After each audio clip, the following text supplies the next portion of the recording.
दुर्गा माँ का बंटवारा। रतनपुर गांव में माँ दुर्गा का एक बहुत ही प्राचीन मंदिर था, जहाँ पर गांव के सभी लोग पूजा करने के लिए आते थे। पर कुछ समय से गांव के अमीर सेठों ने मंदिर पर कब्जा कर लिया था। वे अब गांव के गरीब परिवारों को मंदिर में पूजा के लिए आने से मना किया करते थे। सेठ जी गांव के गरीब परिवार माँ दुर्गा के मंदिर में दर्शनों की इच्छा चाहते हैं, परंतु यह समझ नहीं आ रहा कि उन्हें दर्शन करने के लिए किस समय बुलाया जाए, क्योंकि प्रातः काल के समय तो आप जैसे बड़े और अमीर घरों के लोग ही पूजा के लिए आते हैं। अगर मैं उन गरीब परिवारों को आप सबके पूजा के साथ मंदिर में आने की इजाज़त देता हूँ तो आपको यह बात अच्छी नहीं लगेगी। मैं तो मंदिर का सेवक हूँ, आप मुझे जो आज्ञा देंगे वही करूँगा। एक काम करते हैं, इस इतवार को एक बैठक रख लेते हैं, फिर जो भी निष्कर्ष निकलेगा उसके आधार पर गरीब परिवारों को मंदिर के दर्शन होंगे। गांव के सभी बड़े बड़े अमीर सेठ मिलकर एक बैठक रखते थे। काफ़ी देर की बातचीत के बाद वो एक निष्कर्ष पर पहुंचते हैं, तो यह बात ठीक रही। हम सब इस बात से सहमत हैं कि माँ दुर्गा का बंटवारा कर देते हैं, यही ठीक रहेगा। दुर्गा माँ का बंटवारा, ये आप क्या कह रहे हो सेठ जी? माँ दुर्गा हमारी माँ है, हम उनका बंटवारा कैसे कर सकते हैं? ओए, अपनी औकात में रहे। जब यहाँ हम बड़े सेठ फैसला ले रहे हैं तो बीच में क्यों बोल रहा है? तेरी हैसियत नहीं है हम सेठों के आगे बोलने की। सेठ जी, अब यह बंटवारा किस तरह से करना है यह भी हम इन्हें बता देते हैं। देखो, माँ दुर्गा के मंदिर के अंदर अब गांव के सभी गरीब परिवारों का प्रवेश निषेध है। मंदिर के भीतर हम अमीर सेठ पूजा करेंगे और सभी गरीब परिवार केवल मंदिर के बाहर खड़े होकर ही माँ दुर्गा की मूर्ति के दर्शन कर सकते हैं। बस अब हो गया बंटवारा। पर सेठ जी, यह तो अन्याय है। भगवान के लिए सभी भक्त एक समान है, माँ दुर्गा के लिए तो हम सभी भक्त एक हैं। फिर आप ये अमीर गरीब का भेदभाव क्यों कर रहे हो? आपको पता है कुछ दिनों में नवरात्रि आने वाले हैं, सबको माँ दुर्गा की पूजा आरती करनी है। अगर हम मंदिर के भीतर नहीं जाएंगे तो माँ दुर्गा की मूर्ति के दर्शन कैसे करेंगे? फैसला हो चुका है, अब नहीं बदलेगा। चलो भाई चलो, सब अपने अपने कामों पर चलो। इन बेकार की बातों में सुनने का हमारे पास समय नहीं है। सभी सेठ वहाँ से चले जाते हैं। कोई भी गरीब गांव वालों की बातों को नहीं सुनता।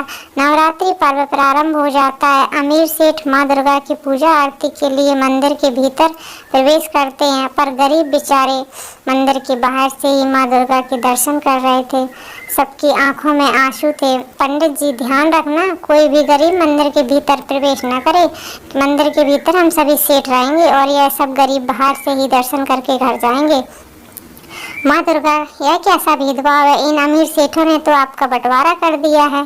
कुछ करो माँ, हमें इस दुविधा से बाहर निकालो। हमें आपके दर्शन करने हैं। आपका यह प्राचीन मंदिर हमारे पूर्वजों के ज़माने से प्रचलित है।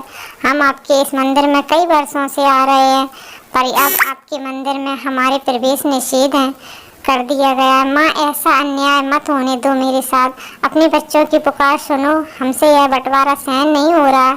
सब गरीब माँ दुर्गा से प्रार्थना करते हैं। अपने भक्तों की दर्द भरी पुकार सुनकर माँ दुर्गा की आंखों से भी आंसू बहने लगते हैं और वो क्रोध में आ जाती हैं। पूरे गांव में आंधी तूफान आ जाता है।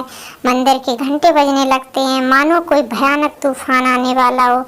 सभी अमीर सेठ घबरा कर मंदिर के बाहर आ जाते हैं, पर गरीब परिवारों को कुछ भी नहीं हुआ। वे सब सही सलामत खड़े थे। यह सब क्या हो रहा है? ऐसा लग रहा है गांव में कोई तूफान आने वाला हो, परंतु गांव के गरीब परिवारों को तो कोई संकट आया ही नहीं।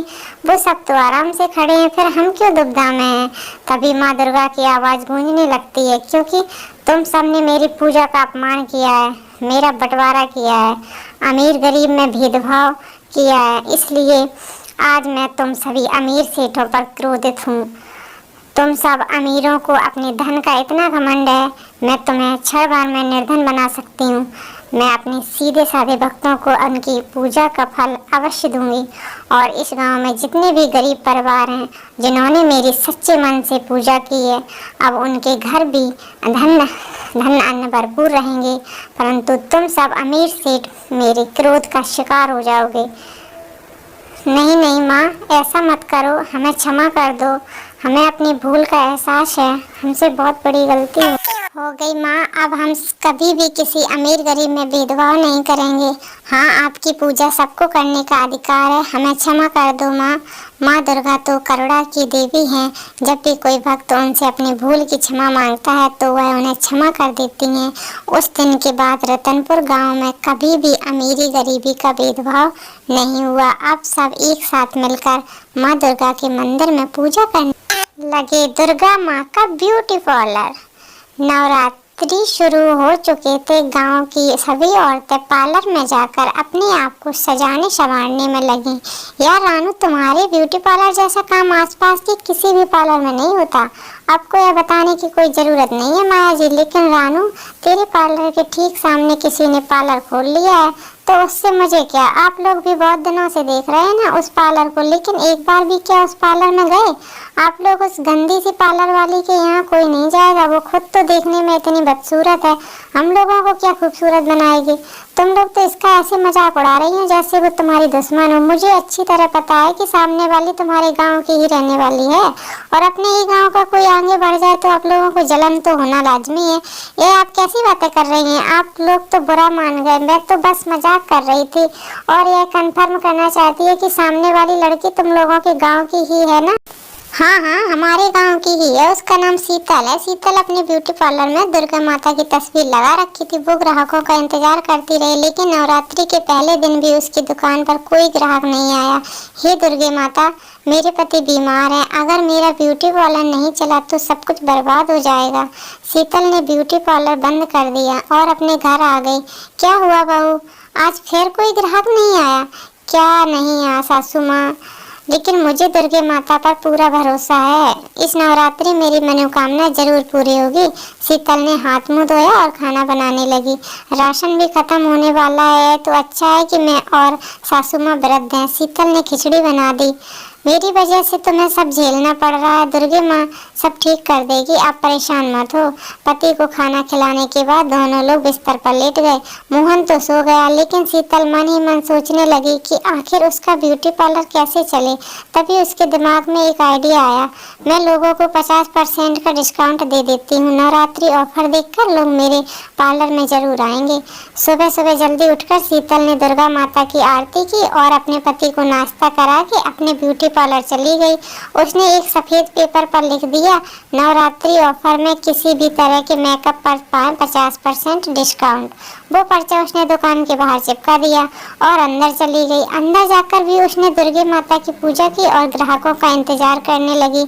हे दुर्गे माँ, अब तो मैं ग्राहकों का आधे पैसे में मेकअप करने जा रही हूँ। कम से कम अब तो ग्राहकों को भेज देना। तभी सामने वाली ब्यूटी पार्लर वाली लड़की रानू ने उसका 50% डिस्काउंट वाला बैनर देखा। ओह, मुझे सामने वाली पर कभी कभी बहुत तरस आता है। अब मैं अपने ग्राहक तो इसके पार्लर भेज नहीं सकती। रानू भी अपने ब्यूटी पार्लर के अंदर चली गई। थोड़ी देर बाद वहाँ कुछ औरतें आई। उन्होंने नवरात्रि स्पेशल ऑफर वाला बोर्ड देख लिया। यार मोनी, ये शीतल तो आधे पैसे में ही मेकअप कर रही है। चलो आज हम लोग इसी से पार्लर चलकर देखते हैं। तूने सही काम आया।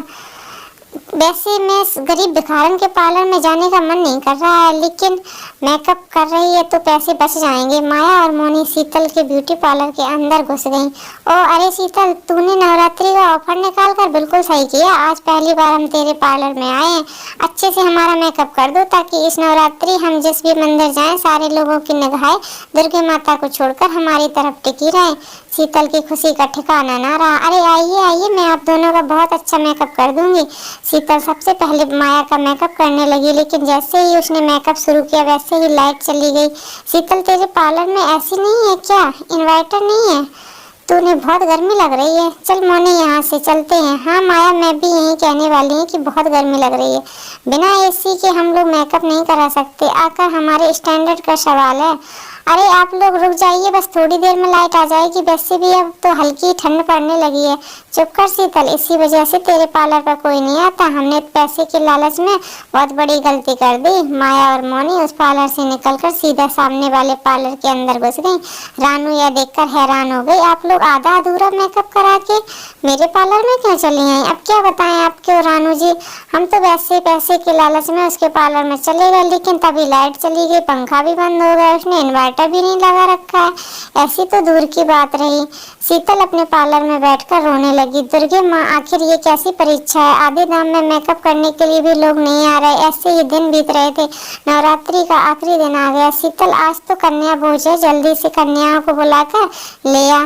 जी माँ जी, मैं बाहर जाकर थोड़ा राशन ले आती हूँ, क्योंकि खीर पूरी बनाने के लिए सामान नहीं बचा हमारे यहाँ। ठीक है बहू, तब तक मैं पूजा की तैयारी करती हूँ। शीतल घर के बाहर चली आई। मेरे पास तो बिल्कुल पैसे नहीं है, दुकान वाले के पास पहले से ही बहुत सारा उधार है, लेकिन कन्या भोज कराने के लिए थोड़ा बहुत सामान तो लाना ही पड़ेगा। शीतल तुरंत भागकर दुकानदार के पास गई। दुकानदार ने पहले ही बोल दिया, शीतल, इससे पहले कि तुम कुछ कहो मैं तुम्हें बता देता हूँ कि आज के दिन उधार कुछ नहीं मिलने वाला। आज त्योहार का दिन है, अगर आज उधार करूँगा तो पूरा साल उधार ही होता रहेगा। शीतल अपनी आंखों से आंसू लिए बिना कुछ बोले वहाँ से सीधा अपने पार्लर चली गई। अपने पार्लर में बैठकर रोने लगी। अपने पार्लर, हे माता रानी, अब मैं खाली हाथ लेकर आखिर अपने घर कैसे जाती। सासू माँ और मोहन कितनी उम्मीदें लगाकर बैठे होंगे कि मैं राशन लेकर आऊंगी और कन्या भोज करूंगी। माफ कर देना सासू माँ, इस बार कोई कन्या भोज नहीं हो पाएगा और ना ही हम अपना उपवास तोड़ पाएंगे, क्योंकि जब कुछ खाने के लिए नहीं है तो उपवास तोड़ेंगे कैसे। वो रोती रही। यही सब सोचते सोचते शीतल रोती रही। रोते रोते अचानक वो बेहोश हो गई। तभी उसके पार्लर के बाहर माया और मोनी ने फिर से एक बोर्ड देखा जिस पर लिखा था, आज के दिन मेकअप फ्री है, श्रीदेवी की तरह मेकअप कराए, उसके बाद कन्या भोज कराए।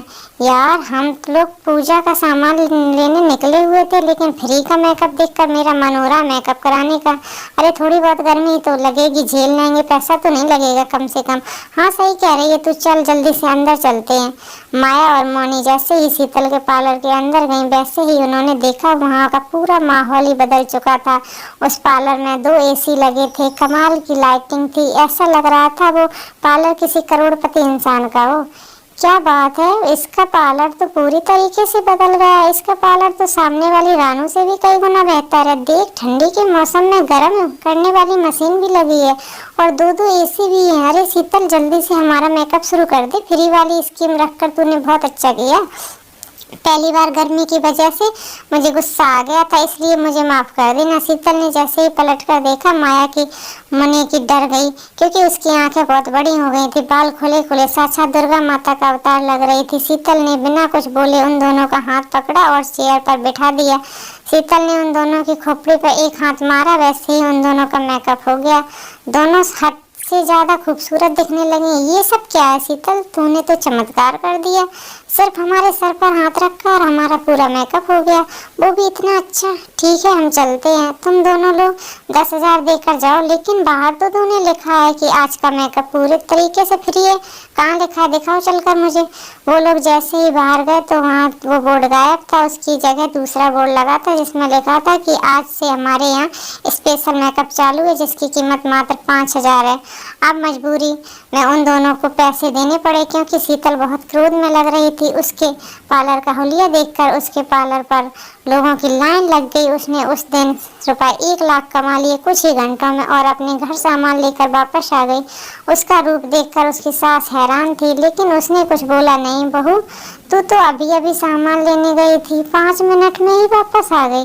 शीतल कुछ बोल ही नहीं रही थी। इतने में वहाँ पर 9 कन्याएं आ गई। मोहन भी अब पूरी तरह से स्वस्थ हो चुका था। यह सब देखकर उसकी सास हैरान हो गई। शीतल ने कन्या भोज कर आया। सब कुछ खत्म होने के बाद शीतल बेहोश हो गई और अब जब होश आया तो उसे कुछ याद नहीं था। माँ, मैं कहाँ हूँ? मैं तो पार्लर में थी, यहाँ कैसे पहुँच गई? खैर, वह रहस्य तो रहस्य ही बना रहा कि उस दिन शीतल की ब्यूटी पार्लर वाली स्वयं दुर्गा माँ थी। दुर्गा माँ ही शीतल के अंदर आई थी और उन्होंने ये सब किया। जब शीतल पार्लर गई तब वहाँ से पहले से ही लाइन लगी थी। पार्लर का हुलिया और ग्राहकों की भीड़ देखकर शीतल समझ गई कि यह सब दुर्गा माँ की कृपा